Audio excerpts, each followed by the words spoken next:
En 1853, en el condado de Oglethorpe, Georgia, la plantación Vance fue escenario de un acto tan atroz que el sheriff del condado selló el registro durante un siglo.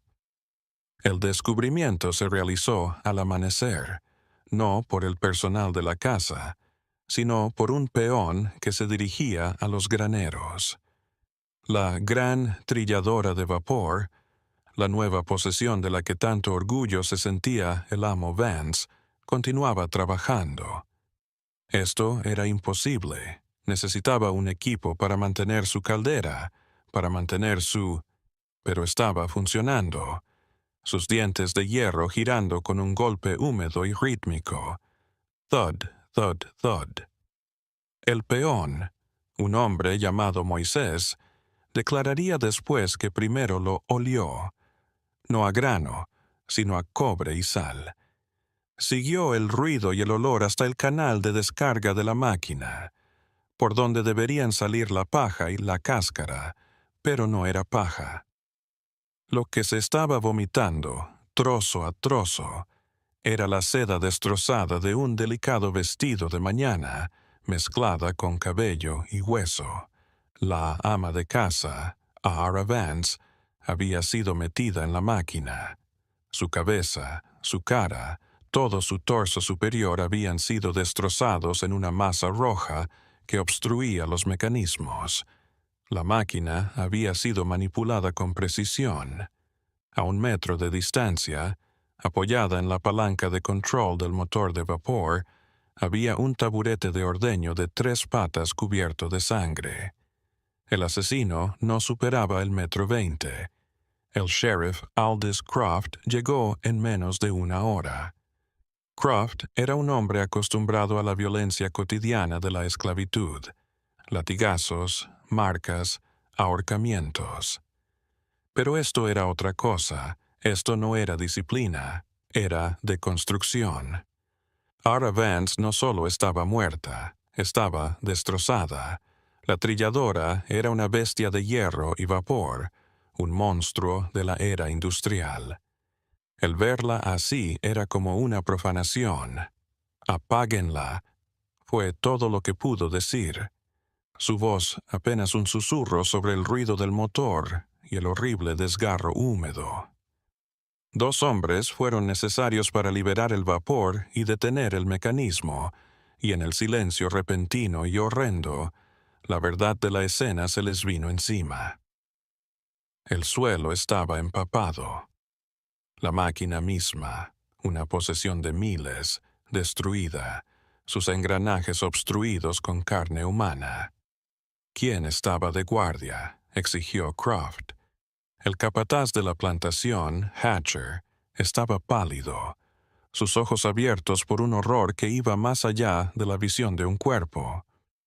«Nadie, sheriff», balbuceó Hatcher. «La máquina no ha sido tocada desde la cosecha hace 2 semanas. Debían limpiarla, prepararla para el almacenamiento». Croft se dirigió al pequeño taburete de ordeño. Se agachó, rozando la mancha de sangre en su asiento. No era una bota, era un pie descalzo, imposiblemente pequeño. «¿Quién?», dijo Croft, con la voz mortalmente tranquila. «¿Quién falta?». Hatcher no podía mirarlo a los ojos. «Todavía estamos contando, señor, pero el personal de la casa no pueden encontrar al niño». 7, como la llamaba la señora Vance, 7.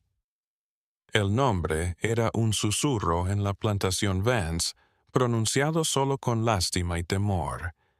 Antes del asesinato, el niño ya era un fantasma.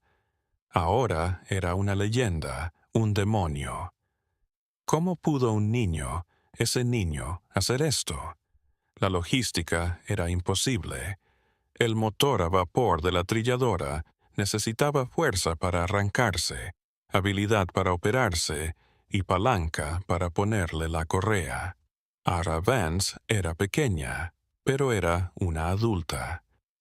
¿Cómo podía un niño pequeño, cojo y con un brazo atrofiado, controlarla? ¿Cómo podría alzarla y darle de comer en la trituradora que se hallaba a 1,5 metros del suelo? El taburete de ordeño mostraba cómo llegó a la palanca, pero no explicaba la fuerza, no explicaba el silencio. Nadie había oído un grito. Nadie había oído la máquina ponerse en marcha en la noche. La comunidad esclavizada de la plantación, normalmente un hervidero de chismes e información por un precio, se transformó en una pared de silencio. Cuando el sheriff Croft los interrogó, lo miraron a través de él. No vieron nada, no oyeron nada, no saben nada. Este silencio era a su manera más ruidoso, más aterrador que el motor de la trilladora. Era el silencio de la conspiración, el silencio de un secreto. Y en medio del silencio, el niño perdido. Un niño comprado en una subasta de pobres 9 meses atrás. Un niño que Vance había pagado la ridícula e imposible suma de 7 centavos de cobre. Hay un rumor, uno que no llegó al informe sellado del sheriff Croft. Es un murmullo que los hijos de los esclavos de Vance se han susurrado durante más de 150 años. Cuando Moses la descubrió por primera vez, dicen que vio algo más. Vio al niño, 7, de pie dentro de la sombra del granero, cubierto de pies a cabeza con una espesa pasta rojo-negra. No estaba llorando, no estaba en pánico, solo estaba mirando, viendo cómo la máquina terminaba. El niño levantó una mano, sus pequeños dedos extendidos, y luego simplemente se dio vuelta y se alejó caminando. No corrió, caminó. Se desvaneció en la niebla de la mañana antes de que Moses pudiera gritar. Esta imagen de la niña cubierta de rojo, mirando con calma la destrucción mecánica de su torturadora, es la imagen que los libros de historia nunca mostrarán. Es el elemento que transforma un simple asesinato sangriento en un horror psicológico casi religioso. El niño no era solo un asesino, era un espectador de su propia obra. Estaba presenciando la culminación de 9 meses de entrenamiento en crueldad, cortesía de Ara Vance, que le había hecho ella a un niño para transformarlo en eso. Para resolver el crimen, hay que conocer a la víctima. Y Ara Vance no era una mujer, era una artista, y su lienzo era el alma humana. Ara Vance no era una dueña de plantación ordinaria. No era una belleza sureña desvanecida, agobiada por las responsabilidades domésticas. Era porcelana y acero. Hija de una acaudalada familia naviera de Boston, se había casado con Elias Vance por su tierra, su fuerza, su lejanía. Elias se encontraba la mayor parte del tiempo en Atlanta o Savannah, al frente de sus extensos negocios de algodón, y Ara tenía total control sobre la plantación Oglethorpe. Tenía 29 años. Era guapa, culta, aburrida. La violencia cotidiana del campo, los azotes, el trabajo, eso era Hatcher. Ara lo hallaba rudo, falto de imaginación. Sus intereses eran más claros. Era una estudiante de psicología, aunque la palabra apenas existía. Devoraba libros de ganadería, de tácticas romanas, de doma de caballos salvajes. Pensaba que la voluntad humana era solo otro músculo, algo que podía aislar, fatigar y romper. No quería una obediencia por miedo, quería una obediencia por vacío. Quería despojar a alguien de sus capas hasta que no quedara más que una cáscara vacía que viviera para servirla. La mayoría de los esclavos de la plantación eran demasiado valiosos para sus experimentos. Un capataz valía $1,500. Herir a uno era malo para los negocios. Necesitaba algo desechable, algo en lo que pudiera trabajar sin que su esposo se quejara de la pérdida de dinero, algo sin valor. Y eso la condujo a la subasta de pobres en Athens, Georgia, en el otoño de 1852. Este no era un mercado de esclavos de primera, era una venta de liquidación, los restos de una granja de tabaco fallida. El subastador, un tipo llamado Bywater, sudaba a través de su traje de lino, intentando vender arados destrozados, herramientas oxidadas y 3 mulas medio muertas de hambre. Tras el ganado y los enseres al final de la subasta, llegó la mercancía humana. La mayoría eran paquetes estándar, una familia vendida en bloque, una joven, un peón mediocre. Llegaron a precios promedio. Entonces, Bywater cantó el número 23. Ni siquiera dijo un nombre, solo el niño, y se lo llevaron. No era un niño, era un pedazo. Tenía tal vez 9, tal vez 12. Nadie lo sabía.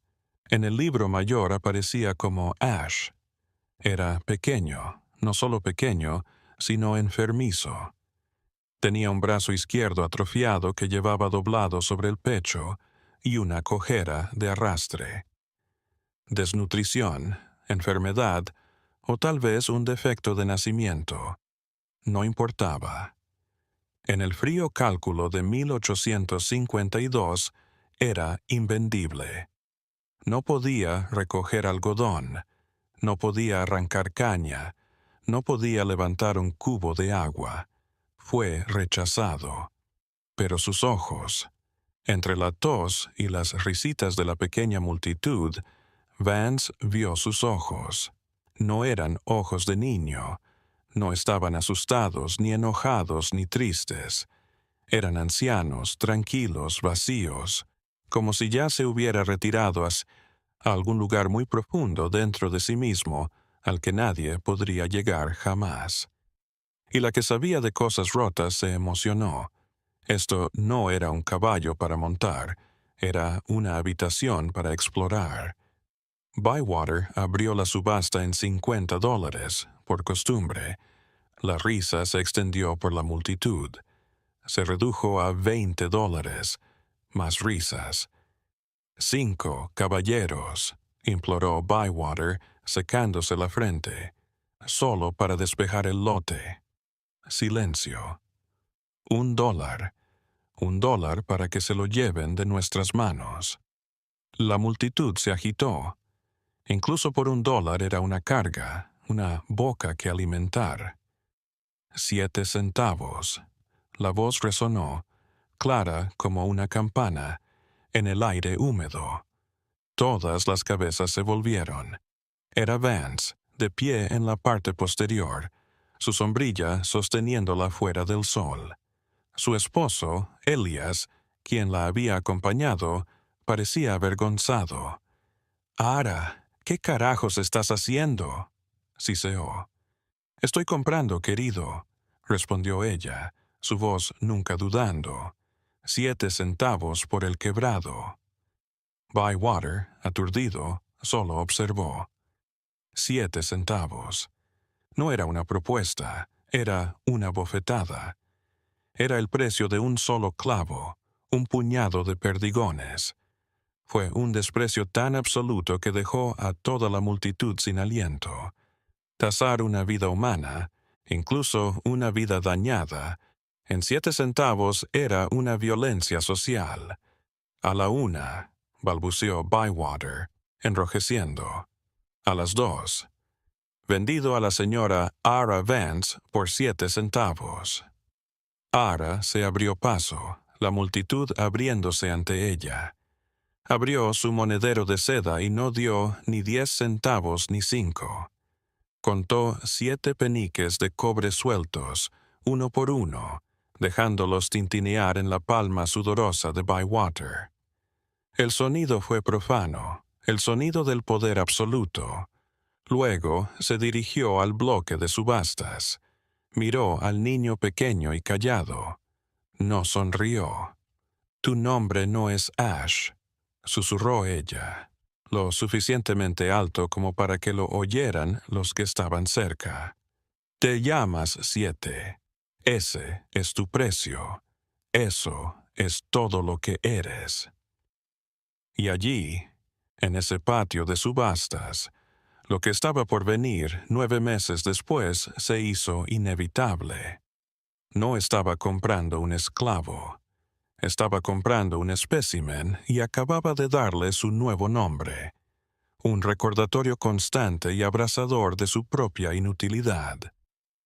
El regreso a la plantación Vance fue silencioso. 7 se sentó en la parte trasera del carro, inmóvil, sus ojos fijos en el horizonte que se alejaba de Atenas. Al llegar, Ara entregó su nueva posesión a Hatcher, el capataz. «No es para el campo», dijo ella, como si se tratara de ganado. «Será un criado de la casa, pero no dormirá en la casa principal. Dormirá en el cobertizo de herramientas. Comerá tras los perros. ¿Entendido?»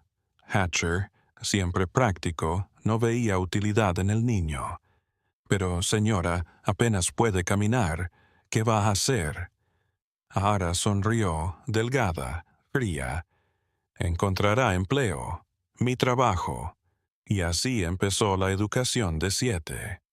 Sus labores no eran prácticas, eran psicológicas. Ara lo hacía quedarse en la esquina de su estudio, de pie, durante horas mientras ella leía. Si caminaba, si cojeaba, si apoyaba su pierna buena, no comía. A propósito, ponía un vaso de agua en un estante alto, fuera de su alcance, y le decía que me lo trajera. Ella miraba, su expresión inmutable, mientras él forcejeaba, su brazo atrofiado inútil, intentando escalar las estanterías y fracasando. «Parece que 7 no tiene sed de mí», decía, y derramaba el agua en el suelo, ordenándole que lo limpiara con un solo trapo. Era un juego, una disección diaria de su alma. Los demás esclavos trataron de ayudarlo al principio. Hepsiba, la cocinera, una anciana, trataba de pasarle un pedazo de pan de maíz, pero Ara tenía ojos en todas partes. La segunda vez que Hepsiba fue sorprendida, Ara no castigó a la cocinera. En cambio, arrastró a 7 a la cocina y lo obligó a observar mientras tomaba el pan de maíz, lo destrozaba y lo mezclaba con tierra del patio. «Ven», le ordenó al niño, y él lo hizo. Se arrodilló en el suelo de la cocina, su única mano buena recogiendo la pasta fangosa y llevándosela a la boca, sus ojos fijos en Hepsiba. El mensaje era explícito. Todo acto de bondad hacia él se transformaría en veneno. Todo esfuerzo por ayudarlo solo lo hundiría más. Y así, los demás aprendieron a tomar distancia. Lo aislaron, no por crueldad, sino por autoconservación. Se volvió una isla, un ser solitario que vagaba por la plantación como una sombra, sin hablar, sin mirar a nadie. Su cojera se acentuó, su mutismo se profundizó. Tenía 9 años y era un fantasma. Aún no estaba muerto. El plan de Ara estaba funcionando. Lo estaba agotando, centavo a centavo. En la naturaleza, hasta el más pequeño ser tiene una razón de ser, escribió Ara Vance en una de sus cartas a su hermana en Boston en diciembre de 1852. El parásito halla un cuerpo, el carroñero la carroña. Tengo una razón de ser para mi pequeño 7. Ese objetivo era la trilladora. La mayor y más complicada nueva tecnología se hallaba en el granero principal, un testimonio de la riqueza de Elias Vance. Era compleja, con cientos de engranajes, correas y un intrincado tambor de dientes de hierro giratorios. Estaba también, después de la cosecha, inmunda. Estaba taponada de paja, polvo y grasa seca. Los hombres de Hatcher, adultos hechos y derechos, no podían llegar a los mecanismos internos. Necesitaba un desmontaje completo, 2 días de trabajo, o necesitaba a alguien pequeño, a alguien que pudiera meterse dentro de la máquina, en sus entrañas entre sus dientes malvados y afilados, para limpiarla. Era, por supuesto, mortalmente peligroso. Si la correa de transmisión se enganchaba, si el motor de vapor arrancaba solo una vez, cualquiera que estuviera dentro sería destrozado. Era el trabajo ideal para 7. Era algo que nadie más podía hacer, y si se mataba en un accidente, ¿quién lloraría por una compra de 7 centavos? Su muerte ni siquiera sería un error de redondeo en el libro mayor de la plantación. Y así empezó su nueva labor cotidiana. Cada mañana, Hatcher abría el cobertizo de herramientas y 7 cojeaba hasta el granero principal. Ara misma venía a observar. Se sentaba en una paca de heno, sorbiendo té, mientras el niño tomaba sus trapos y su cubo de grasa, y se arrastraba hacia el corazón de hierro oscuro de la trilladora. Se metía dentro 1 hora. Lo único que lo delataba era el sonido de su mano buena frotando el trapo o el chasquido de una herramienta. «Sé cuidadoso, 7», le gritaba ella, su voz eco en el granero. «Cada diente debe ser pulido, cada engranaje limpiado. A mi esposo le encanta esta máquina. ¿Estás limpiando algo? ¿No te hace eso valioso?» El niño nunca respondía. Solo trabajaba, se arrastraba por las entrañas de la máquina que meses después sería su arma. No solo la limpiaba, la estudiaba. Estaba aprendiendo cómo encajaban las piezas. Estaba aprendiendo dónde iba la correa de transmisión. Estaba aprendiendo cómo los pistones de vapor movían las palancas. Estaba, con su única mano, dibujando la anatomía de su libertad. Pasó 9 meses en la oscuridad de esa máquina, y la oscuridad entró en él. Había un viejo negro en la plantación llamado Júpiter. Era lo más parecido a un líder religioso que tenían los esclavos, un hombre conjur que conocía las antiguas costumbres africanas. Era viejo, su piel como pergamino arrugado, y era una de las pocas personas que quedaban solas, medio convencida de que tenía algún tipo de poder oscuro. Júpiter miró a 7. Observó el viaje diario del niño a la trilladora. Vio la mirada en sus ojos volviéndose blanca, no de desesperación, sino de otra cosa, algo frío. Una noche, mientras 7 regresaba cojeando a su cobertizo, Júpiter lo detuvo junto a la ahumadera. Le alargó una pequeña raíz, un trozo de madera retorcida. «Mastícala», susurró Júpiter, su voz como hojas secas. «Mantiene alejados a los malos espíritus». 7 se detuvo. Miró la raíz, miró al anciano. Por primera vez en meses habló. Su voz era un rasposo seco, sin uso. «¿Funciona en humanos?» Júpiter se congeló. Miró al niño, a este pedazo de niño, y vio lo que el vacío había estado tallando. «¿Qué estudias en esa máquina, niño?», dijo Júpiter, su voz apremiante. «Ese es un lugar malo, un lugar de dientes». Los ojos de 7, sus ojos vacíos y antiguos, se enfocaron. «Solo contando», susurró. «Le gustan los números. Estoy aprendiendo cómo se suma todo». No prendió. Simplemente cogió, desapareciendo en el crepúsculo. La tortura psicológica se intensificó a lo largo de 1853. Ara estaba cansada de las simples restricciones. Pasó a la esperanza, la falsa esperanza. Por antojo proclamaba un buen día. Hacía traer a 7 a la casa principal, lo bañaba, lo vestía con ropa limpia, pero muy grande.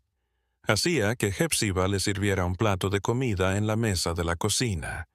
Incluso le sonreía. Le preguntaba cosas de nada. ¿Te gusta el sol, 7? ¿Te gusta el pollo? Se sentaba, helado. La rara amabilidad era una especie de violencia más profunda que el hambre. Comía, sus buenas manos temblaban, y cuando terminaba, cuando esa pequeña chispa humana de consuelo podía estar encendiéndose, jalaba la alfombra. Pero, suspiraba ella, dejaste una mota de polvo en la pata de la silla de mi estudio esta mañana. Una comida completa por tan poco esfuerzo. Eres un desagradecido, 7. Luego mandaba que lo llevaran al granero, no azotado, eso era demasiado crudo, sino que lo encerraran en la trilladora por la noche. Dormirás con la máquina a la que sirves, decía ella. Quizá su eficiencia se te pegue. Dormía en el vientre frío de la bestia, su único consuelo el aroma a grasa y acero. ¿Puedes creerlo?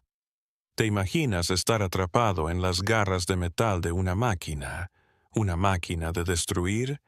¿Qué le hace eso a una mente? ¿Qué le hace eso a un espíritu al que le dicen que vale menos que el hierro que tiene alrededor? Y no era un castigo temporal. Se convirtió en su vida. 2, 3 veces por semana tenía que dormir en la trilladora. Se transformó en su hogar, su vientre de acero. Se aprendió sus ruidos, el crujido del metal al tensarse en la noche helada, el goteo del aceite residual, el traqueteo de las ratas en su estructura. La reconoció al tacto en la oscuridad. Conocía cada tuerca, cada resorte, cada diente de borde afilado mejor de lo que Hatcher, el capataz, jamás podría esperar. Lo conocía mejor de lo que Ara conocía su reflejo. Y aquí está la cruel ironía. Ara creyó que lo estaba aprisionando. Creyó que estaba cimentando su inutilidad al atraparlo en una pieza de equipo. Pero lo que estaba haciendo era darle un cómplice. Estaba acercando la víctima al arma. Le estaba proporcionando horas y horas de tiempo sin supervisión para estudiar, para planear, para esperar. El punto de ruptura se produjo en agosto de 1853. Era un día sofocante, como una manta húmeda. Ara estaba furiosa. Su esposo había escrito desde Savannah, posponiendo su regreso. Estaba, como siempre, aburrida. Llamó a 7 al granero principal. Estaba de pie junto a la trilladora, látigo de montar en la mano. «Todavía huele», dijo, su voz aguda. «Puedo oler la muerte de la última cosecha en el interior. No lo estás limpiando bien. Eres vago». 7, de pie frente a ella, solo la observó. No respondió. «Límpialo ahora», ordenó ella, «y yo miraré». El niño se arrastró, obedeció, desapareciendo en el panel de acceso de la máquina. Ara rodeó la máquina, azotando el metal con su látigo. Tap, tap, tap. «Estoy empezando a creer», gritó, su voz distorsionada metálicamente por la carcasa de la máquina, «que mis 7 centavos fueron en vano. No eres un buen espécimen de prueba. Solo eres aburrido. Estás roto y te niegas a ser reparado o destruido. Solo estás ahí». Desde dentro de la máquina solo se hizo silencio. Esto pareció enfurecerla aún más. «Contéstame cuando te hablo, 7», gritó ella. Una voz apagada salió de la máquina. «Sí, señora». «Eso no es suficiente», dijo a Ara. Se dirigió a la palanca principal de la correa de transmisión de la trilladora. Esta palanca engranaba los engranajes del motor de vapor. El motor estaba frío, por supuesto, pero la palanca aún se movía. Aún podía mover los engranajes pesados en su interior. Tal vez necesites inspiración, dijo, una sonrisa cruel tirando de sus labios. Tal vez necesites recordar lo que esta máquina puede hacer. Y jaló la palanca. No completamente, solo lo suficiente para encajar el embrague en el tambor de 400 libras de dientes de hierro. El tambor que 7 estaba limpiando se movió. Se movió por el peso de la palanca, tal vez 15 centímetros. Desde dentro de la máquina llegó un crujido repentino y agudo, y luego un sonido delgado y agudo. El primer sonido de dolor que alguien había escuchado del niño. Se había estado cepillando los dientes, su mano buena entre ellos. Cuando Ara accionó la palanca, el tambor había girado, atrapando su mano y aplastando sus dedos entre dos de sus dientes de hierro. Los ojos de Ara se abrieron. Soltó la palanca de golpe. «Está bien», dijo ella, su voz temblando, no de miedo, sino de una extraña emoción. «Ahora lo sabemos». Unos minutos después, 7 se arrastró hacia afuera. Estaba sosteniendo su mano derecha, su buena mano. Era un desastre de sangre y huesos. La observó y por primera vez sus ojos no estaban vacíos, estaban llenos. «Parece», dijo ella, su voz apenas un susurro, «que ahora estás perfectamente equilibrado. Un brazo izquierdo atrofiado y una mano derecha destrozada. Estás completo». Ella lo miró, a este niño destrozado, sangrando en el suelo de su granero. Esperaba lágrimas, esperaba gritos, esperaba un colapso. 7 no hizo nada de eso. Solo se quedó allí, respirando entrecortadamente, su pecho subiendo y bajando. Se miró la mano destrozada, miró la trilladora, miró a ella. No respondió. Solo lo miró, y Vance, por primera vez, sintió una astilla de algo que nunca antes había sentido. No era piedad, no era arrepentimiento, era miedo. Era el temor de una artista que acaba de descubrir que su obra ya no está en sus manos. Había estado intentando tallar un vacío y acababa de descubrir que el vacío podía mirarte de vuelta. «Vete», susurró ella, girándose. «Ve a la cocinera, que te venda esa mano. Estás despedido». Él se dio vuelta y salió cojeando del granero, dejando un rastro de gotas rojo oscuro en el suelo polvoriento. Nunca llegó a la cocinera. Fue a su cobertizo y esperó. ¿Qué hace uno cuando no tiene nada que perder? Nada en absoluto. Con su cuerpo destrozado, su nombre perdido, su precio de 7 centavos y su única mano buena destruida por el hombre que tiene el poder de vida o muerte sobre ella. Y la respuesta parece ser que se vuelven lógicos, se purifican. Todo el ruido humano, miedo, esperanza, amor, dolor, se consume. Y todo lo que queda es la aritmética. Todo lo que queda es el problema y la solución. El problema era Ara Vance. La respuesta estaba en el granero. Durante las siguientes 2 semanas, 7 fue invisible. Su mano estaba vendada con harapos sucios que había arrancado de su propia camisa. Era, para todos los fines y propósitos, inútil. No podía limpiar, no podía cargar, no se le asignaba nada. A Ara lo esquivaba. Nunca iba al granero, nunca lo llamó. Tal vez estaba tratando de olvidar su experimento fallido. Lo dejó solo. Y ese fue su último y mortal error. Porque 7 no se quedaba atrás. Se estaba preparando. Estaba mirando. Estaba aprovechando su reclusión para analizar los ciclos de siembra. Observó a Hatcher. Observó cuándo se reabastecía el motor de vapor. Observó cuándo partían los trabajadores. Vio cuando Ara realizaba su rutina antes del amanecer. Era una sombra con una mano destrozada, contando, conspirando, esperando que todas las piezas encajaran. La noche del 14 de septiembre de 1853 fue una noche oscura, sin luna.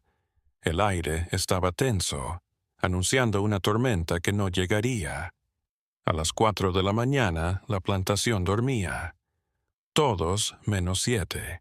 Había estado en la sala de máquinas al lado del granero la hora anterior. Su conocimiento íntimo de cuerpo pequeño, había hecho lo que un hombre adulto haría. Había preparado el motor de vapor. No había prendido la caldera, demasiado ruidoso, demasiado evidente. En vez de eso, había gastado la última de la presión restante de la carrera del día anterior. Los hombres de Hatcher eran vagos, nunca limpiaban el sistema por completo. 7 lo sabía. Sabía que todavía quedaba vapor suficiente para una carrera corta, solo el suficiente para hacer girar la correa. Abrió la válvula solo para oír un suave shh. Cojeó hasta el granero principal. Puso el taburete de ordeño de 3 patas al lado de la palanca principal de acoplamiento. Esperó. A las 4:15 de la mañana, como cada día, Ara Vance llegó para su paseo. Pensaba que el aire fresco antes del amanecer le sentaba bien a su constitución. Recorría a menudo los graneros, apreciando el silencio, la sensación de ser dueña absoluta de su mundo adormecido. Entró en el granero principal, su bata de seda arrastrándose por el suelo cubierto de paja. Llevaba una sola lámpara de aceite. Lo vio, 7, de pie junto a la trilladora. «¿Qué es esto?», siseó ella, su voz afilada por la rabia y esa astilla de miedo. «Te despedí. No deberías estar aquí». El niño no se movió. Solo se quedó de pie junto a la máquina, su mano destrozada presionada contra su pecho. «Estás sangrando de nuevo», dijo ella, notando la mancha oscura y nueva en sus harapos. «Eres asqueroso. Estás roto». Él asintió una vez y habló. Su voz era la misma ronca seca. «Usted no terminó, señora». «¿Acabar con qué, mocosa insolente?» Él miró su mano, lo miró a ella. El experimento se congeló. La lámpara vaciló en su mano. «Tú vas a ser colgado por esto, por hablarme así. Yo valía 7 centavos», murmuró el niño. «Pero la máquina vale miles. Usted destruyó su juguete, pero adora su máquina. Dijo que necesitaba estar limpia. El trabajo no está terminado. Lo que pasó después no está escrito en ninguna parte. Está solo en la física del crimen y en la lógica oscura de ese granero. No podía controlarlo. Era un niño pequeño, lisiado, con una mano funcional y otra destrozada. No lo necesitaba. 9 meses de psicología y un tambor de 400 libras de dientes de hierro. Dijo no a ella, sino a la máquina. «Yo dejé el trapo, señora», susurró, su voz de repente infantil, asustada. «El que usted me regaló se hundió. Hatcher me azotará, pero, señora, por favor, puede verlo». Era una trampa perfecta. Apelaba a su orgullo, a su amor por la máquina, a su fe en su estupidez. Ara, enojada, furiosa y aún con la lámpara en la mano, se dirigió al conducto de alimentación principal de la máquina. Levantó la lámpara mirando hacia la garganta de metal negro. «No veo nada». «Tú...» Entonces se movió. No la empujó, se trepó. Trepó por un costado de la máquina como una araña.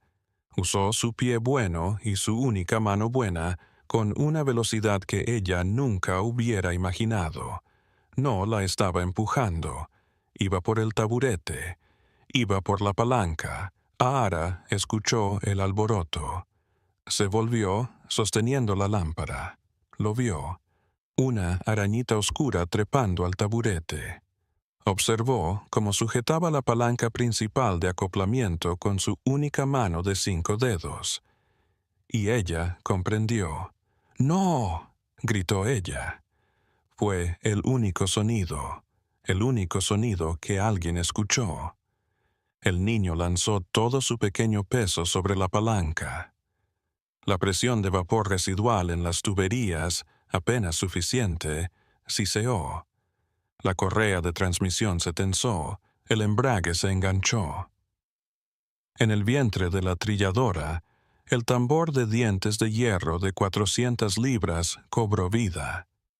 No a toda velocidad, pero lo suficientemente rápido. Se dio vuelta con un hambriento chunk, chunk, chunk. Ara todavía sostenía la lámpara, su cabeza y hombros metidos en el conducto. Los dientes se cerraron en su manga, en su cabello. Tiró. Le tomó un momento darse cuenta de lo que estaba pasando. La lámpara se cayó, se rompió en la oscuridad y la máquina se la llevó. Los dientes le desgarraron el brazo, el hombro, la cabeza, arrastrándola hacia la máquina. El sonido de su cráneo siendo aplastado, de los dientes chocando contra el hueso, se ahogó en el thud, thud, thud de la máquina. 7 simplemente sostuvo la palanca, su rostro iluminado por el último parpadeo de la lámpara que se desvanecía hasta que el ruido se detuvo. Soltó la palanca, la presión de vapor se apagó, la máquina se detuvo, gorgoteando. Silencio. Total, denso, definitivo. Se quedó allí un rato en la oscuridad, cubierto de rocío cálido y húmedo. Estaba, como dice el dicho, bautizado en ella. Se bajó del taburete. Caminó de vuelta al motor de vapor. Hatcher. Yo sabía por lo que decía que hacía. Abrió la llave maestra de la caldera. Volvió a jalar la palanca. Esta vez la máquina, ahora con toda la presión residual, cobró vida. Empezó a elaborarlo de adentro. Thud, thud, thud. El sonido que le daría la bienvenida a Moisés cada mañana. Entonces el niño se volvió. No corrió, caminó. Salió del establo. Pasó la casa principal. Pasó más allá de las cabañas de esclavos. Se alejó, con su mano destrozada, su cojera y su alma de 7 centavos, de la plantación Vance, y simplemente se desvaneció. Se sumergió en la misma oscuridad de la que había nacido. Para cuando llegó el sheriff Croft, estaba a kilómetros de distancia. La investigación fue un desastre de contradicciones. El sheriff Croft era un hombre pragmático, pero esto desafió la practicidad. Su primera teoría fue un cómplice. Tiene que serlo. Un niño no puede poner en marcha un motor de vapor, dijo un furioso Elias Vance de regreso de Savannah, su rostro pálido de dolor e ira. Un niño lisiado no puede cargar a una mujer adulta en esa máquina. Hatcher, el capataz, asintió. Hacen falta 2 hombres para calentar la caldera, sheriff, por lo menos. Y la palanca es pesada. Necesita el peso de un hombre. Pero la evidencia no lo hacía. La caldera no había sido encendida. Las cenizas estaban frías. Esto revelaba un conocimiento íntimo de la máquina, de su presión residual, que ningún peón poseía. Croft no dejaba de regresar al niño. La pequeña mancha de sangre en el taburete era todo lo que tenía. Dirigió su furia contra la población esclavizada. ¿Quién lo ayudó?, gritó, poniéndolos en fila junto al granero en llamas. ¿Quién lo sabía? Decidme, y seréis perdonados. Se topó con un muro de ojos mudos. No sabían, no veían. Escucharon un grito, solo uno, a las 4 de la mañana, pero pensaron que era un zorro, una pantera. Estaban entrenados, ¿sabes?, para no oír los ruidos del dolor en la noche. Un susurro de historia, una verdad que sangra. Escribió en su diario privado una contemporánea de R. Vance. Dicen que coleccionaba cosas rotas. Parece que una de sus colecciones finalmente la recogió. Este caso se estaba desmoronando. Croft no pudo encontrar un cómplice, no pudo encontrar una causa de acción en la ley. ¿Qué iba a poner en el informe? ¿Asesinada por un niño de 7 centavos en venganza por tortura psicológica? Sería el hazme reír de todo el condado. No, esto debía ser más fácil. Debía ser una conspiración. Detuvo a 2 personas. El viejo Conjure Júpiter, sospechoso de provocar una rebelión por medio de la brujería, y Hepzibah, la cocinera, por dar consuelo al niño. No había nada de eso, por supuesto. Fue un acto desesperado, un intento de romper el muro de silencio. Los llevó a la cárcel del condado. Les amenazó, les prometió libertad, les prometió dolor. Júpiter se sentó en la celda tarareando. Hepzibah solo lloró. No sé, no sé. El silencio se prolongó. La conspiración, si existió, fue impecable. Era un secreto sellado por generaciones de dolor compartido. Mientras Croft trataba de sonsacar una confesión de Júpiter, la búsqueda de 7 continuó. Contrataron cazadores de esclavos con perros, los mejores de Georgia. Los perros tomaron un rastro de inmediato, desde el granero a través de los campos hasta el borde de un denso matorral pantanoso llamado los humedales de Oconee. El camino estaba ahí. El niño era pequeño, estaba herido y estaba solo. Esto, pensaron, sería sencillo, pero el rastro hizo algo extraño. No siguió caminos, no siguió ríos.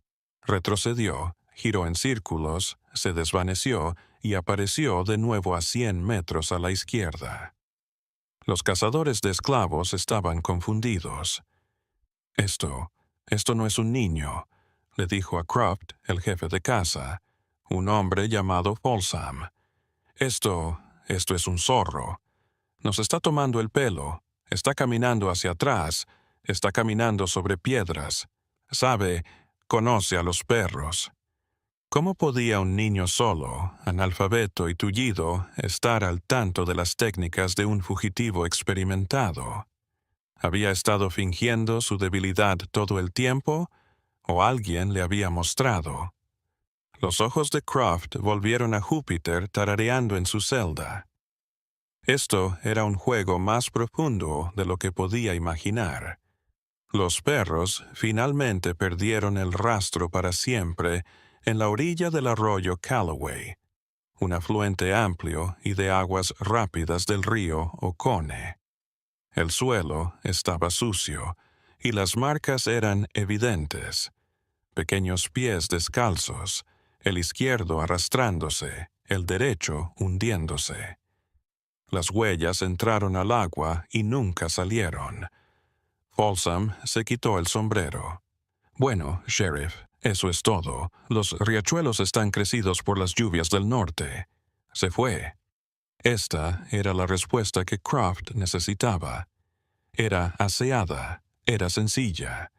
El niño, al huir asustado, había intentado vadear el arroyo y había sido arrastrado, ahogado. Su cuerpo probablemente devorado por caimanes a kilómetros de distancia. Justicia de Dios, no de cuerda. Soltó a Júpiter y Hepzibah. Su palanca se había ido. Redactó su informe oficial. El niño llamado 7 conspiró con desconocidos para asesinar a su señora, R. Vance. Huyendo de la justicia, el niño se sumergió en el arroyo Callaway y se cree que se ahogó. Elias Vance pagó a los cazadores de esclavos, arrastró la trilladora a un barranco y la enterró. Vendió la plantación Oglethorpe 6 meses después. Nunca volvió al condado. El caso estaba cerrado. Pero, ¿y si no lo fuera? ¿Y si la historia oficial es la mentira? Aquí es donde la historia sellada, la verdad prohibida, se revela. El caso se cerró, pero la historia no. Porque 2 días después de que los perros perdieran el rastro, una cabaña de una sola habitación propiedad de un liberto, un cazador llamado Silas, se quemó hasta los cimientos. Se encontraba a 20 millas al norte del arroyo Callaway. El fuego se atribuyó a un accidente, pero Silas se había ido. Nunca más se le volvió a ver. Y cuando sus vecinos fueron a tamizar las cenizas no encontraron nada, ni rastro de cuerpo, pero encontraron, sentado en una casa de piedra que no había sido tocada por el fuego, 7 peniques de cobre apilados en una pequeña pila ordenada. Esta parte nunca llegó a ningún informe. Este era el murmullo. Esta era la sangre. El niño no se había ahogado. Le habían ayudado. Toda la huida, la pista falsa, la desaparición, fue una puesta en escena, una conspiración. El silencio no fue silencio, fue un plan. Hepsiba, Júpiter, Moisés, los peones, todos habían participado. Habían inventado la broma, cebado a los perros con falsas pistas y entregado a 7 al trampero Silas. Imagínate, la logística imposible. Encender el motor, alzar el cuerpo. Todo cuadró si no estaba solo. ¿Y si él era el cebo? ¿Y si él era solo la última pieza de un plan mucho mayor y más oscuro? ¿Y si Júpiter, el viejo conjur, había estado planeando la muerte de Ara durante años? ¿Y si vio en este niño destrozado de 7 centavos el arma invisible perfecta? La única persona a la que dejaría acercarse, la única persona a la que subestimaría hasta el último momento. Y si esa noche final no solo 7 estaba en el granero. Y si Moisés y otros 2 siervos estaban acechando en la oscuridad. Y si el grito de Ara no fue de miedo, sino de sorpresa, cuando unas manos fuertes la tomaron por detrás. Y si la sujetaron sobre la boca de la máquina y obligaron al niño, con su mano recién aplastada y sangrando, a tirar de la palanca. ¿Tú lo haces, niño? Puedo oír a Júpiter ronronear. Tú acabas con esto. Este es tu pago. Ese es otro tipo de horror, ¿sabes? No una historia de un solo demonio vengativo, sino de una ejecución fría, calculada, comunitaria. La prueba de esta historia se encuentra en las propias cartas de Ara, las cuales fueron encontradas por su hermana en Boston y ocultadas durante un siglo. En su última carta, 3 días antes de morir, escribe: «El experimento con 7 ha cambiado. Está muerto. La fractura en su mano no salió bien. Es un espécimen fallido, me temo. Pero Júpiter, el viejo, me mira. Me ha estado mirando durante un año. No está roto. Está esperando. Estoy sintiendo algo aquí, algo frío. Creo que voy a hacer que Elías venda a Júpiter cuando vuelva». Es inquietante para los demás. Ella lo sabía. Sintió que la red se apretaba. Simplemente confundió la araña con la mosca. Creyó que Júpiter era la amenaza, cuando él era el cerebro. Y 7 era la mano rota de 7 centavos que rompió su mundo. El fuego en la cabaña de Silas. Una señal, una política de tierra arrasada. Era un mensaje para el resto de la comunidad. Hecho. Se fue. El secreto muere con nosotros. Y así fue. Nos queda una historia sin resolver. Nadie fue sacado vivo del arroyo. Nunca se halló su tumba. Nadie habló nunca. El niño 7 salió de la plantación y salió caminando de la historia. Viajó al norte con Silas, murió en el fuego con sus 7 peniques como único derecho funerario, o, como dice la leyenda, pasó sus días como una sombra, un espectro en los pantanos de Yocone, un hombre del saco susurrado por los niños locales. No lo sabemos. Nunca lo sabremos. Se convirtió en una leyenda, un cuento susurrado junto al fuego, una advertencia, una promesa. Él es la historia de éxito más oscura. Es el 7 centavos que lo compró todo. Es el trasto que resultó ser lo más caro que jamás tuvo la plantación Vance. No solo huyó de la esclavitud, la superó. Hizo de su precio un arma. Hizo de su dolor una estrategia. Y a su esposa la transformó en paja. Nunca fue solo un asesinato brutal. Nunca fue un niño, una máquina. Fue un sistema que valoró la vida humana en monedas. ¿Cuánto vale un alma? La ley en 1853 tenía una respuesta: lo que ofreciera el mejor postor. Pero Ara Vance intentó regatear. 7 centavos el precio de un solo clavo.